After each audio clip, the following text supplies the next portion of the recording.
andando bastante para frente, né? Acabei indo para 2 Olimpíadas, como você falou, 4 mundiais, foi uma experiência de vida incrível. Aprendi a falar inglês, aprendi a falar espanhol, tudo por causa do esqui.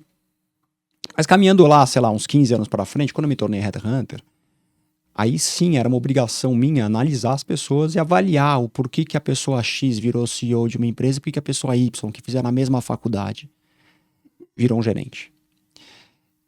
E aí sim, de uma maneira ainda, vamos falar, pouco estruturada, não estava fazendo uma pesquisa para um doutorado, para uma tese de pós-doutorado, nada disso, mas eu estava realmente avaliando a pessoa para gerar valor para o meu cliente.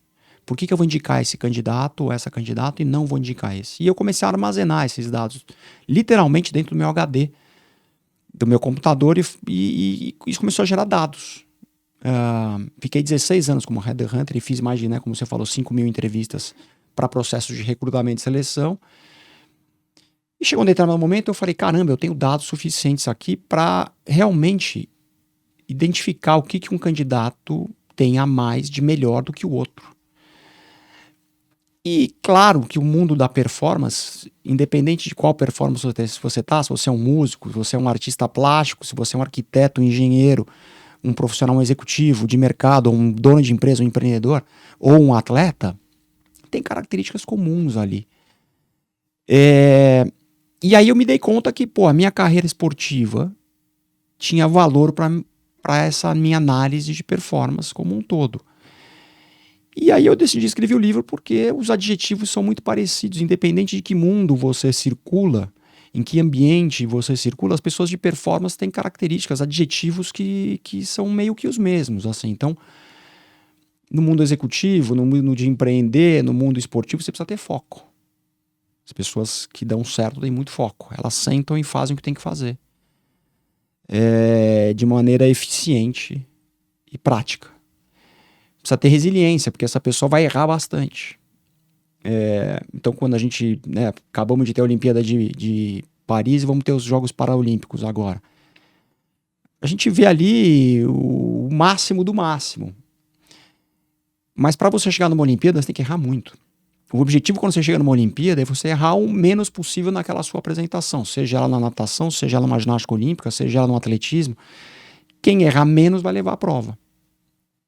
Mas você está sempre em teste ao erro. Você está sempre submetido ao erro. Vamos falar de uma natação, de uma prova de 100 metros. Uma prova de 50 metros. É uma prova muito rápida na natação. Ou 100 metros do atletismo. É uma prova muito rápida. Erra menos é quem vai levar o ouro. O que eu quero dizer? Se você vai fazer a prova de 100 metros do atletismo, quem largar rápido e mantiver a performance vai ganhar a prova. O Usain Bolt, por que ele virou o Usain Bolt? Porque ele era bom nos 200 e nos 100 metros. Porque a biotipo dele não era para os 100 metros, era para os 200 e 400. Porque ele era um cara alto. Quem é alto é pesado.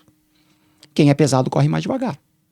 Então o Usain Bolt, por exemplo, ele largava lento. Por quê? Porque ele é alto, é pesado.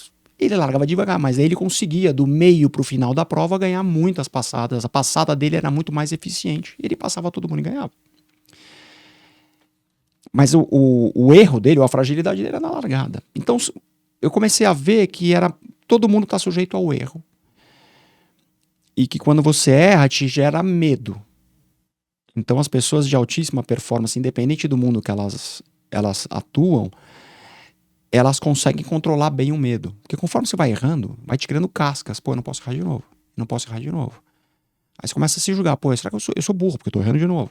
Isso vai te gerando frustrações, casca, e você fica com medo. E quem tem medo não consegue performar, procrastina. Quem tem medo tá sempre... Vou pensar mais um pouco. E essas pessoas são muito rápidas de raciocínio. Então, para não ficar uma resposta muito prolixa aqui, são pessoas que têm foco, são pessoas que têm resiliência, que sabem que vão errar, vão aprender com o erro e vão subir mais fortes. São pessoas que conseguem controlar bastante o medo. Então, o medo não é um fator de procrastinação. As pessoas voltam e atuam de novo, e se eu errar, tá tudo bem.